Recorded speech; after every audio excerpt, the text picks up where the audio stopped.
여기 자극의 전달 파트를 볼 건데, 보면 제목이 뉴런이라고 A에 나와 있죠. 그래서 일단 뉴런이라고 하는 건 신경세포라고 생각을 해주시면 돼요. 그래서 보시면 얘들은 이제 뉴런 자체가 어쨌든 세포이다라는 걸 여러분들이 꼭 기억해 주시고요. 그래서 지금 신경계를 구성하는 세포이기에 얘를 신경계를 구성하는 기본 단위로 얘기를 하고요. 그래서 우리가 신경이 흐른다라고 하는 건 내가 어떤 정보를 받아들여서 뭐 사고를 하고 그래서 이거를 운동이라고 옮길 수 있다는 거죠. 그래서 보면 얘들 같은 경우는 자극을 받아들이고 신호를 전달하는 역할이다 라고 주어져 있습니다. 그래서 자극을 전달하고 신호를 전달하는 역할. 그래서 여러분들 뉴런은 구조를 이제 기억을 해주셔야 되는데 구조 그릴 때는 이렇게 하나 그리고 이렇게 둘, 또 이렇게 세 개로 묘사를 합니다. 자, 그래서 일단 검은색 부분 같은 경우는 얘를 신경세포체라고 불러요. 신경세포체. 그래서 보면 신경세포체 같은 경우는 여기 있는 이 뉴런 부위 중에서 가장 큰 부분을 차지하고 있는 거 보이죠? 그래서 신경세포체는 어떤 거냐면 여기 안에 핵을 비롯한 여러 세포 소기관들이 존재합니다. 그래서 우리가 에너지를 지금 생성하고 만드는 거는 미토콘드리아가 기능을 했던 것처럼 여기 안에는 핵을 비롯한 여러 세포 소기관이 있기 때문에 다양한 물질과 에너지를 생성하는 물질 대사를 담당하고 있다라고 생각을 해주시면 돼요. 자, 그리고 그다음에 여기 파란색 부분은 뭐냐면요. 얘는 축삭돌기라고 불러요. 그리고 핑크색 부분은 가지돌기라고 부릅니다. 자, 그래서 축삭돌기는 어떤 기능을 하냐면 얘는 자극 내지는 신호를 전달하는 역할이다 라고 생각을 하시면 돼요. 그럼 가지돌기는 뭐냐? 얘들은 자극 내지는 신호를 받아들이는 역할이다 라고 생각을 하시면 됩니다. 자, 그렇다면 여기서 보면 만약에 그림이 이렇게 있어요. 이렇게 또 이렇게 있고요. 또 이렇게 있어요. 그럼 우리는 축삭돌기는 자극을 전달하고 가지돌기는 자극을 받아들이기 때문에 결론적으로 자극이 흘러가는 방향은 축삭돌기 쪽에서 가지돌기 쪽이다 라고 생각을 하시면 되겠죠. 자, 그 말은 뭐냐면 내가 예를 들어서 여기 자극을 줬어요. 그러면 얘들이 우리가 이 축삭돌기가 길이라고 생각하면 양쪽으로 다 움직일 수 있겠죠. 근데 지금 자극을 여기 줬을 때 오른쪽으로 움직이고 이렇게 건너가는 방향은 축삭에서 가지돌기 쪽이잖아요. 그럼 얘는 자극이 전달될 수 있는 거예요. 근데 여기서 이렇게 전달돼서 이렇게 된 건 역방향이죠. 왜냐하면 가지돌기 쪽에서 다른 뉴런의 축삭돌기 쪽으로 이동하는 거니까요. 그래서 여기서 자극이 이렇게 되는 것은 불가능하다라는 걸로 여러분들이 가지돌기와 축삭돌기의 기능을 이해하시면 될 것 같아요. 그래서 얘들은 결론적으로 자극이 전달되는 방향은 축삭돌기 쪽에서 가지돌기 쪽이다라는 걸 한 번 더 기억을 해줄게요. 자, 그리고 난 밑에 걸 보면 뉴런의 종류가 나와 있어요. 자, 뉴런의 종류 보시면 얘들은 크게 마리집 신경과 밑마리집 신경으로 일단 구분을 한다라고 되어 있습니다. 그러면 어쨌든 마리집이 어떤 거인지를 보기 전에 밑마리집이라고 하는 건 마리집이 없다는 거죠. 마리집이 쌓여있지 않은 거고요. 마리집 신경은 마리집으로 쌓여져 있는 것을 의미한다라고 생각을 해주시면 됩니다. 자, 그래서 여러분이 기억하시면 될 거 어떤 거냐면 첫 번째, 일단 우리가 뒤에서 배울 건데 어쨌든 흥분이 지금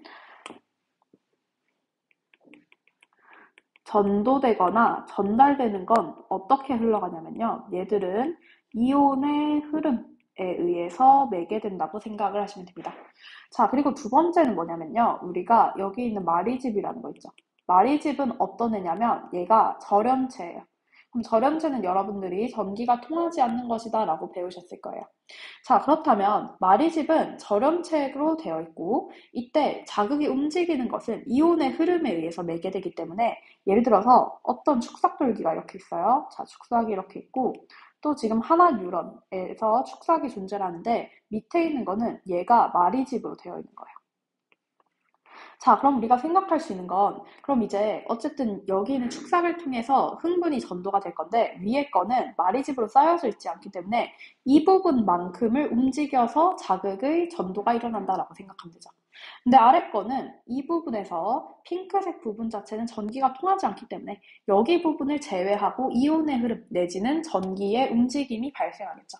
그럼 우리가 이 두 개를 비교를 해보면 지금 상대적으로 달려야 하는 거리가 2번이 더 짧죠. 그럼 거리가 더 짧아졌다는 거는 얘들이 똑같은 속도로 움직인다면 2번 같은 경우는 상대적으로 짧은 시간 내에 여기 처음부터 끝까지 이동할 수 있다라고 생각을 하시면 되겠네요. 그래서 결론은 우리가 마지막에 정리를 할 건데 여러분들이 두 개를 비교를 한다면 마리집 신경이 속도가 더 빠르다라고 생각을 해주시면 돼요. 즉 얘들은 거리 자체가 줄어들었기 때문에 도달하는 데 걸리는 시간이 짧아진다라고 생각을 하시면 되겠죠. 그래서 거리가 짧아졌기 때문에 도달까지 걸리는 시간이 짧아진다라고 이해를 해주시면 될 것 같습니다. 자, 그럼 이제 용어적 측면으로 볼 건데요. 일단 우리가 마리집이 이렇게 있으면 지금 축삭돌기 내에서 마리집이 존재하지 않는 축삭돌기가 노출된 부분이 있잖아요. 그래서 여기 노란색 부분을 마리집 신경에 한해서 뭐라고 부르냐면 얘들을 랑비의 결절이라고 부릅니다. 그래서 랑비에라는 사람이 만들어낸 건데 결이 결핍할 때 결이거든요. 그럼 얘들은 랑비에가 찾아낸 없는 부분, 결절이다 라고 생각해서 랑비의 결절은 마리집이 없는 부분이다 라고 기억을 해주시고요. 자, 그 다음에 이 마리집 같은 경우는 밑줄 그을게요. 얘는 슈반세포가 길게 늘어나서 축삭을 여러 겹 싸고 있는 구조이다 라고 생각하시면 됩니다. 그래서 결론은 마리집은 슈반세포로 구성이 된다라는 것까지 기억해 주시면 되겠죠. 자, 그리고 뒤로 넘어가 보면 우리가 뉴런들을 지금 구분하고 있는데 기능에 따라서 얘들을 한 번 더 구분할 수 있어요. 그래서 구심성은 여러분들 어떻게 하냐면 기억해서 구심성은 감각이다 라고 기억해 주세요. 또 이응이응에서 원심성은 운동이라고 기억해 줍시다. 자, 그래서 구심성 뉴런 같은 경우는 일단 여기에 감각 뉴런이 속하고요. 얘들은 감각기에서 받아들인 자극을 연합 뉴런으로 전달하는 뉴런이다 라고 생각을 하시면 됩니다. 그래서 여러분들이 보통 감각을 묘사할 때는 뭐 촉각, 시각, 후각, 미각 이런 것들이 있잖아요. 그럼 이러한 여러 가지 감각들을 받아들일 수 있는 기관이 일단 감각기라는 이름인 거예요.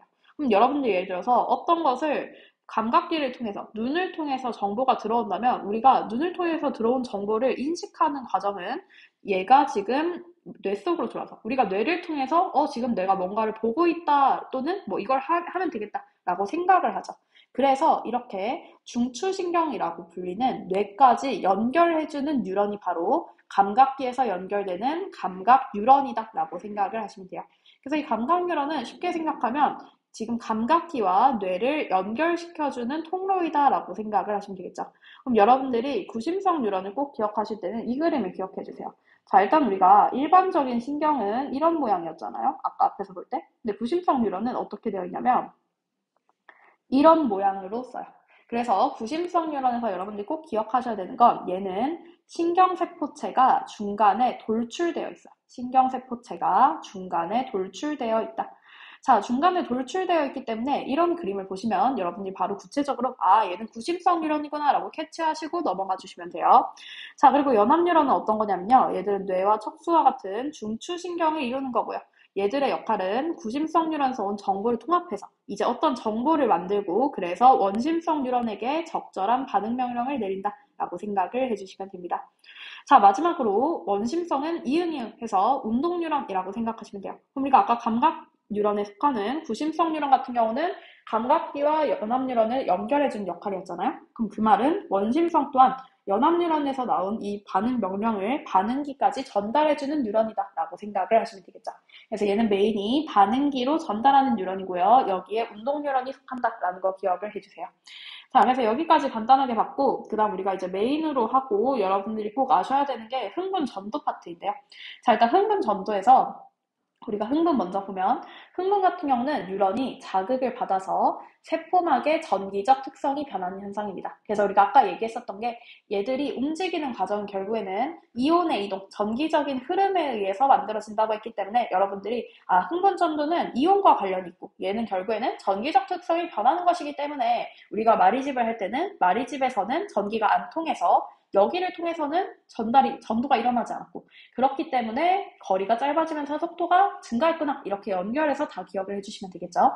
자, 그래서 우리가 기억을 해야 되는 건 여기서 중요한 건요. Na 플러스 펌프랑 K 플러스 펌프래. Na 플러스 이온이랑 K 플러스 이온이다 라고 생각을 해주시면 됩니다. 그래서 일단 쭉 내용들을 보기 전에 우리가 어떤 걸 볼 거냐면요. 자, 일단 여러분들이 통합과학 때 우리가 세포라는 걸 배웠죠. 세포.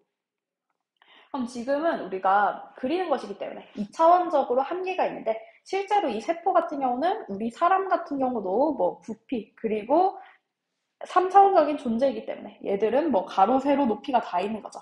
그래서 세포 자체도 어쨌든 3차원적인 존재라고 생각을 해주시면 돼요.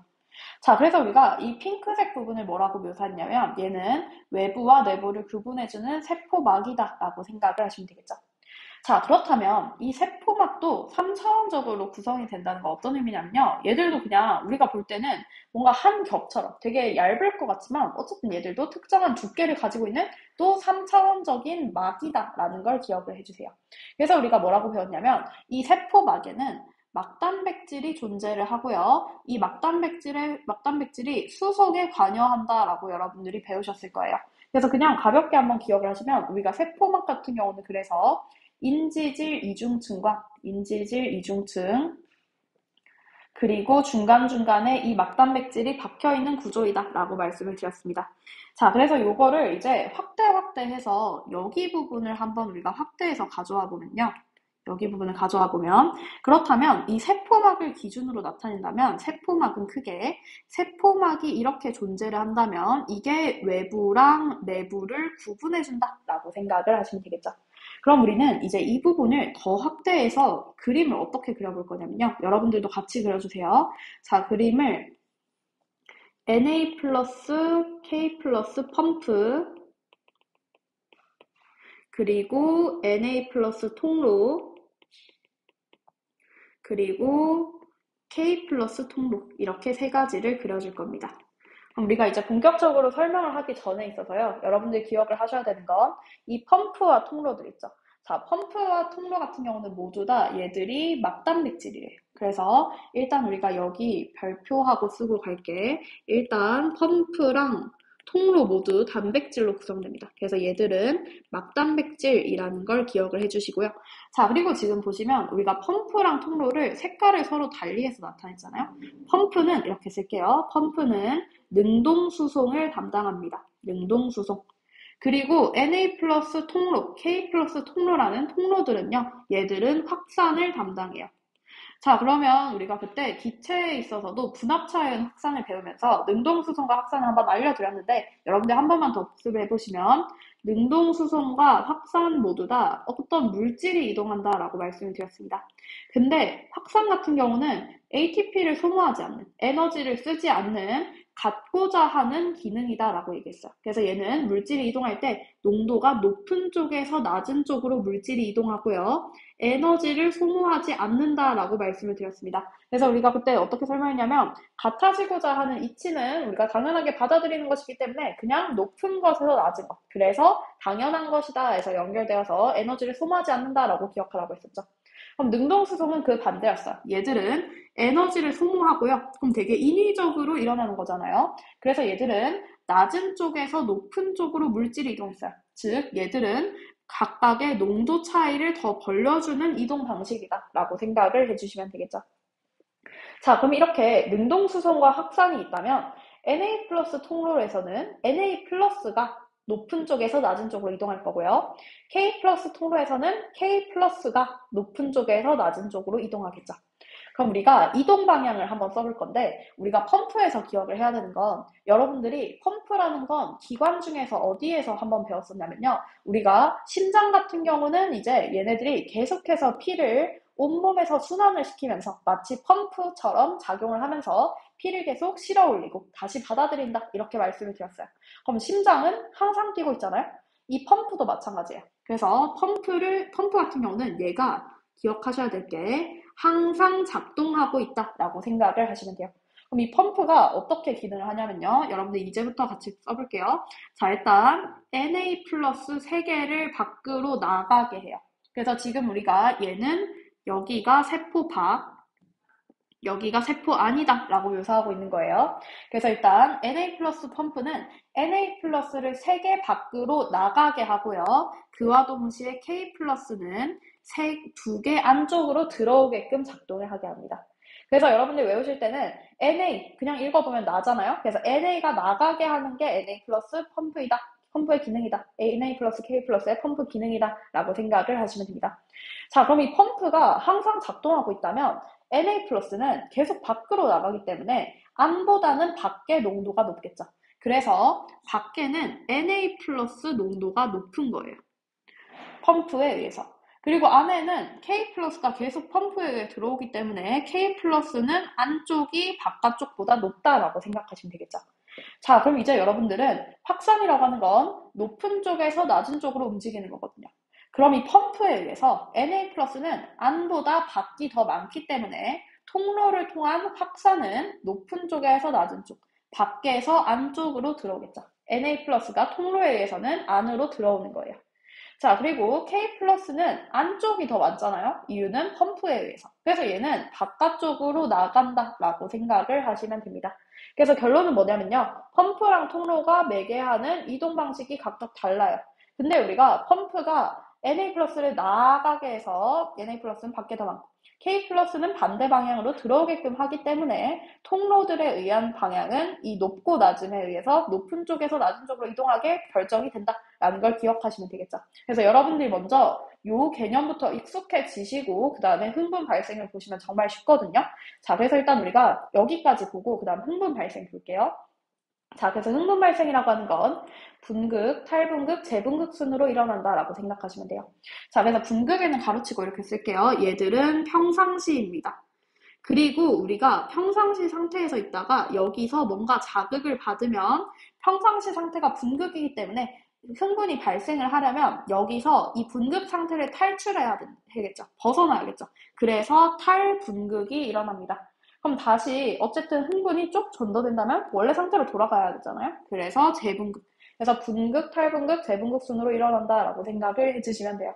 자, 그래서 이제 밑에부터 보시면 우리가 분극 상태부터 한번 볼 건데 일단 기본적으로 여기 내용이 우리가 아까 설명했던 것들이고요. 그래서 Na 플러스 펌프, NaK 플러스 펌프, 그리고 Na 플러스 통로와 K 플러스 통로 모두 다 막단백질이다 라는 걸 여러분들이 꼭 기억해 주세요. 얘들 막단백질이다. 자, 그리고 그 다음에는 우리가 어떤 걸 기억할 거냐면요. 여기 별표 치고 어떤 걸 써주시냐면 여러분들이 막점이라고 하는 건 세포 내부 기준으로 이해를 해주시면 쉽습니다. 세포 내부 기준. 그래서 이제 어떤 의미인지 한번 같이 보도록 할게요. 자, 일단 분극 상태 먼저 볼게요. 분극 상태 같은 경우는 자극을 받지 않은 뉴런이에요. 그래서 우리가 이걸 휴식 상태 내지는 휴지 상태의 뉴런이다라고 얘기를 합니다. 자, 그럼 이 분극 상태에서는 어떤 식으로 작용을 하냐면요. 얘들은 평상시 상황이잖아요. 쓸게요. 일단 펌프는 항상 작동.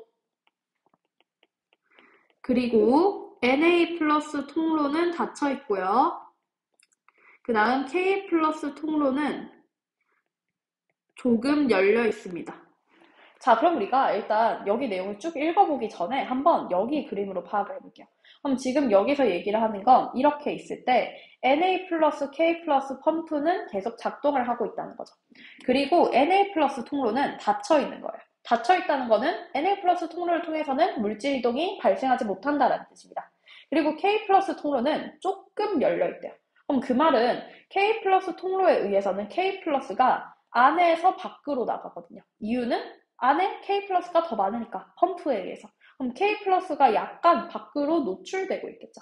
그럼 여러분들이 지금 이온들의 개수로만 봐도 밖이랑 안이랑 비교할 때 밖이 더 많을 거잖아요. 왜냐하면 펌프에 의해서 3개 나가고 2개 들어오는데 K 플러스가 또 밖으로 유출되고 있는 거예요. 지금 확산에 의해서. 그렇다는 말은 밖과 안이랑 비교할 때는 상대적으로 이온 수가 적은 것은 안쪽이 더 적다라고 생각을 하시면 되겠죠. 그래서 여러분들이 예를 들어서 100점이랑 50점이 있어요. 둘 다 점수를 얻었잖아요. 근데 우리가 이 100점, 50점끼리 붙여서 한 명을 플러스로 두고 한 명을 마이너스로 둬야 되는 거예요. 그럼 100점이 상대적으로 높기 때문에 얘가 플러스가 될 거고 50점은 점수를 얻었음에도 불구하고 비교 대상인 100보다는 작기 때문에 상대적으로 마이너스다라고 생각하시면 되겠죠. 그래서 지금 보시면요. 여기 분극 상태에서는 막점이가 마이너스 값인 거예요. 그래서 우리가 한번 내용들을 쭉 보면요. 그래서 자극을 받지 않은 상황에서는 일단 Na 플러스 펌프는 작동해요. 그래서 우리가 능동수송은 ATP를 소모한다라고 했었기 때문에 여기에 의해서 Na 플러스는 나가고 K 플러스는 들어오고 있는 반응이 일어나고 있고요. 자, 그리고 농도 차이에 의해서 지금 NA 플러스는 안으로 들어올 거고 K 플러스는 밖으로 확산될 거예요. 근데 K 플러스 통로는 일부가 열려있기 때문에 K 플러스가 세포 밖으로 일부가 확산하게 되는 거죠. 그래서 상대적으로 바깥쪽에 이온들이 더 많아지고 있기 때문에 하전 상태를 보시면 세포막 안쪽은 음전화, 바깥쪽은 양전화를 띈다라고 생각을 하시면 돼요. 그래서 우리가 아까 세포 내부라고 보면 쉽다고 했던 막전이라고 하는 것은 마이너스 70MV다 라고 생각을 해주시면 되겠죠. 그래서 막전이라는 건 세포 안팎의 전이차라고 우리가 명명을 하는데요. 그래서 여러분들이 이걸 내부 입장으로 생각을 하시면 쉽기 때문에 이 마이너스 70이라고 하는 값을 꼭 기억을 해주세요. 자, 그리고 그 다음에는 우리가 여기 작은 글씨로 되어 있는 거 하나만 밑줄 그어보면 Na 플러스 K 플러스 펌프는 세포막의 경계로 얘네들의 농도 차이를 유지하게 해준다라고 생각을 하시면 돼요. 그래서 우리가 여기는 별표하고요. 서술형 나오는 학교들은 이 펌프의 기능을 물어볼 수도 있어요. 그래서 이 펌프의 기능은 농도 차이를 계속해서 유지해주고 있다라고 생각을 해주시면 되겠죠. 자, 그럼 이제 탈분극 같은 경우는 어떤 거냐면요. 얘들은 이제 메인 포인트가 뭐냐면 Na 플러스 통로가 열린다라고 생각을 하시면 돼요. 그럼 우리가 아까 봤었던 이 그림을 한번 그대로 가져와 보면요. 자, 여기서 그래서 여러분들은 뭐 필기를 따로 여기 해주시면 되고 일단 저는 여기 그림으로 한번 보도록 할게요. 자, 그럼 우리가 지금 여기서 탈분극이라고 하는 건 Na 플러스 통로가 열린다라고 책에서 되어 있잖아요. 그럼 Na 플러스 통로가 열린다면 어떤 일이 일어날 거냐면 일단 여기서 K 플러스 통로는 이제 아까 조금 열려있다가 완전히 닫히게 되고요. Na 플러스 통로가 열린다면 Na 플러스는 밖에 더 많잖아요. 그럼 확산에 의한 이동 방식은 Na 플러스가 안쪽으로 유입되겠죠. 그래서 이 확산 방식에 의해서 Na 플러스 통로가 열린다면 결국에는 Na 플러스가 세포 내부로 확산된다라고 생각을 하시면 되겠네요. 그럼 우리가 아까 막전이는 세포 내부로 생각하면 쉽다 했잖아요. 그럼 아마도 막전이가 쭉 올라가겠죠. 그래서 탈분극 같은 경우는 Na 플러스 통로가 열린다면 이 통로, 확산에 의한 이동 방식은 Na 플러스가 많은 쪽에서 적은 쪽, 밖에서 안으로 들어오는 것이기 때문에 막전이가 상승한다라고 생각을 해주시면 됩니다. 그래서 여기서 보시면 이제 막전이가 상승하는 내용에 대해서 나와 있는데 이때 막전이가 역치전이에 이르면 대부분의 Na 플러스 통로가 열려서 Na 플러스가 대량으로 확산하면서 급격히 상승한다라고 되어 있어요. 자, 이게 무슨 말이냐면 우리가 버튼 누를 때도 버튼을 그냥 살짝 터치만 한다고 해서 이 버튼이 작동을 하는 게 아니잖아요. 얘들이 신호를 전달할 때까지의 그런 세기로 눌러줘야지만 버튼에서 신호가 전달이 되죠. 그래서 얘들 같은 경우는 이 역치전이라고 하는 건 뭐냐면 최소의 마지노선이라고 생각하시면 돼요. 즉 활동전이라고 하는 얘들이 급격하게 확산하기까지 신호가 전달되기 위해서 필요한 만큼의 전이값이라고 생각을 하시면 됩니다. 그래서 얘들은 흥분 전도를 위한 최소한의 전이값이다 라고 우리가 기억을 해줄게요. 자, 그리고 그 다음에 여기서 막전이가 급격하게 상승을 하고 그래서 자극을 받은 부위에 막 안팎의 전이가 바뀐다라고 되어 있어요. 그럼 그 이유는 뭘 거냐면 지금 얘네들이 상대적으로 급격하게 안쪽으로 들어오는 반응이 일어나서 그렇기 때문이다 라고 생각을 하시면 되겠죠. 자, 그래서 이 막전이가 그렇다면 어디까지 올라가냐면요. 밑줄 그을게요. 플러스 35MV까지 급격하게 상승하게 됩니다. 그래서 지금 보시면요. 이 자극이 여기서 이만큼의 역치 이상의 전위에 도달하게 된다면 얘들이 여기서부터 쭉 급격하게 올라가는 거예요. 그래서 어디까지 피크를 찍냐면 플러스 35까지 찍는다라고 생각을 하시면 되겠죠. 그래서 우리가 이 막전이라는 건 세포 내부로 생각하면 쉽다고 했잖아요. 그래서 지금 세포 안은 상대적으로 양전화를 띠고 있는 거야. 세포 밖은 상대적으로 음전화를 띠고 있다라고 생각을 하시면 되겠죠. 자, 그리고 그 다음에 재분극 한번 보시면요. 재분극 같은 경우는 이번엔 이렇게 쓸게요. 얘들 같은 경우는 아까 열렸었던 Na 플러스 통로는 닫히고요. 그 다음 K 플러스 통로가 열리는 현상이에요. 그럼 여러분들이 대충 이제 느낌 오죠? Na 플러스 통로가 닫히게 된다면 안쪽으로 들어오던 Na 플러스가 더 이상 이 확산에 의해서 들어오지 못하겠죠. 그리고 K 플러스 통로가 열린다면 K 플러스 통로에 의해서 매개되는 양상은 지금 얘들이 확산이 될 거고요. 그럼 확산에 의해서는 K 플러스가 안쪽에 더 많기 때문에 안에서 밖으로 유출된다라고 생각을 하시면 되겠죠. 그럼 유출된다는 거는 지금 이온들이 밖으로 나가는 것이기 때문에 막전이를 세포 내부로 생각한다면 안으로 내려가겠죠. 그래서 지금 보시면 K 플러스 같은 경우는 여기서 Na 플러스 통로가 닫히고 열리면서 안에서 밖으로 확산한다라고 생각을 해주시면 됩니다. 자, 그래서 보시면요. 막전이는 다시 하강을 하고 있는 거예요. 그래서 휴지전이로 돌아갑니다. 근데 여러분들이 잘 보시면요. 우리가 휴지전이는 아까 이 마이너스 70이다라고 얘기했잖아요. 여기 보시면 얘네들이 상대적으로 더 내려갔다가 올라가는 부분이 있죠. 얘는 왜 그러냐면 여기 밑줄 그을게요. K 플러스 통로가 닫힐 때는 천천히 닫혀요. 그래서 우리가 얘네들이 더 아래로 내려갔다가 다시 마이너스 70으로 회복되는 과분극 현상이 일어납니다. 그래서 서술형에서 과분극이 왜 일어나냐라고 물어본다면 얘들은 K 플러스 통로가 천천히 닫히기 때문이다 라고 얘기를 해주시면 돼요. 자, 그래서 이 K 플러스 통로가 모두 닫히게 된다면 다시 Na 플러스랑 K 플러스만 작동을 하면서 분극 상태의 이온 분포로 돌아간다라고 생각을 하시면 되겠죠. 그래서 지금 얘들 같은 경우는 다시 양전하로 회복된다라고 생각을 해주시면 됩니다. 자, 그래서 이제 밑에 보시면 막전이랑 이온의 막투과도 변화가 있는데 얘들 같은 경우는 이 이온의 막투과도라고 하는 건 결국에는 Na 플러스 통로랑 K 플러스 통로가 열리는 것에 의해서 급격하게 변한다고 생각을 하시면 돼요. 자, 그래서 지금 보시면요. Na 플러스 막투과도랑 K 플러스 막투과도를 보면 우리가 탈분극, 재분극 순이었잖아요. 탈분극에서는 Na 플러스 통로가 열렸죠. 그래서 보시면요. 자극을 받아들이면 탈분극이 선행되고 탈분극은 Na 플러스 통로가 열리는 현상이기 때문에 Na 플러스의 막투과도가 먼저 올라가는 거예요.